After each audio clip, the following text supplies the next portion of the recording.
Kasihan dia kan, kita juga nggak tahu tuh yang neror tuh dia punya uang atau enggak. Kalau misalkan dia nggak punya duit terus dia di penjara, kasihan lah.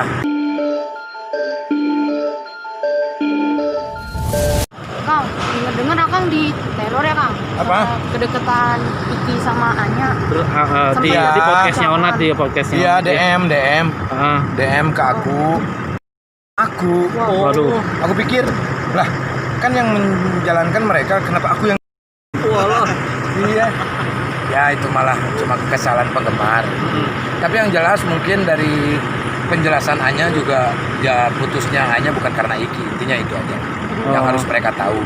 Tapi Akang mungkin mau menindaklanjuti orang yang neror Akang? Nggak usah lah, nggak usah. Kasihan dia kan, kita juga nggak tahu tuh yang neror tuh dia punya uang atau enggak. Kalau misalkan dia nggak punya duit terus dia di penjara, kasihan lah. Aku yakin itu cuma emosi sesaat lah, nggak ada niat dari dari hatinya untuk orang, karena kan hukumnya dosa. Tapi udah berapa kali Kang kena masih di teror? Cuma itu aja satu kali, dan dia perempuan, dia seorang perempuan. Jadi Kang Sule udah tahu ya orangnya ya?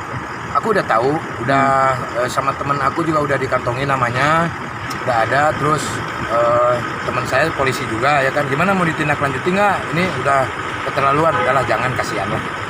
Kasihan kalau misalkan nanti menimpa ke diri kita gitu kan, terus kita di penjara, gimana perasaannya. Yang jelas ya, kalau menurut aku sih, kalau nggak tahu yang seutuhnya ya nggak perlu melakukan hal itulah. Jaga lidahnya lah gitu. Atau enggak, mendingan aja ketemu, kita ngobrol, ayo gimana, ada masalah apa, terus permasalahannya gimana. Jangan langsung meluap, langsung emosi, nantinya akan menyesal gitu. Kebanyakan kan seperti itu, mereka tuh menganggap bahwa memakai media sosial itu bebas, padahal kan udah ada undang-undangnya. Untung pas banget ke aku gitu loh. Kalau ke orang lain udah langsung ciduk. Sama Iki belum maksudnya dengan hal ini? Iki tahu karena aku minta tolong sama bapak polisi, aku instastoryin waktu itu. Minta tolong pak polisi, ya semi bercanda lah, biar ceria lah, biar corona hilang lah dengan hal itu gitu. Ya. Melihat fotonya Iki sama Anya kan mesra banget tuh Kang. Akang melihatnya gimana Kang? Itu kan foto project, nggak masalah. Kayak dulu Ayu Azhari punya pasangan, dia juga project dengan yang lain, itu nggak masalah. Itu kalau menurut aku gitu kan. Tapi setuju ya. Kecuali kalau memang nggak ada project tiba-tiba ada foto begitu, ya aku juga nggak bisa terima gitu loh. Tapi merasa kesaing gitu nggak Kang, sama anak bisa foto mesra gitu sama? Loh, masa sama anak tersaing ya? Keduluan apa gimana? Kan itu project gitu loh, itu project. Ini juga ngobrol kok sama saya bahwa ya dia sahabat. Ya kalau nanti toh Tuhan mentakdirkan, ya kita nggak bisa melawan hal itu.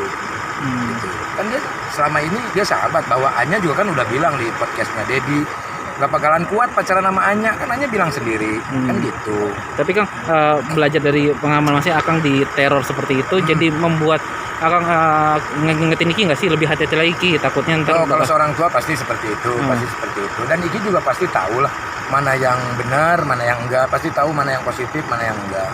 Yang penting Iki paham dalam menjalani hidupnya aja lah, tahu. Intinya itu. Selama ini sih kalau misalkan masih project ya nggak jadi masalah kan. Ya kayak seperti ini. Kayak Nunung punya suami kan, Ian. Terus Nunung berperan menjadi istri saya. Otomatis Nunung dipegang-pegang sama saya, profesional, nggak jadi masalah. Yang penting kan nggak pakai hati. Ya kan itu. Kalau selebihnya nanti mungkin terjadi sesuatu, ya itu Tuhan yang tahu. Yang jelas di sini saya umumkan kepada semua bahwa ya putusnya Anya bukan karena Iki, dan itu terlontar dari Anya. Dan saya juga tanyain sama, bahkan saya kirim ke Anyanya juga, gitu loh. Jangan sampai anak saya kena sesuatu hal. Dan dia bilang, tapi nggak langsung bilangnya, tapi bilang di podcastnya Om Deddy, di podcastnya Gading, dia bilang bahwa bukan karena Iki. Intinya itu aja.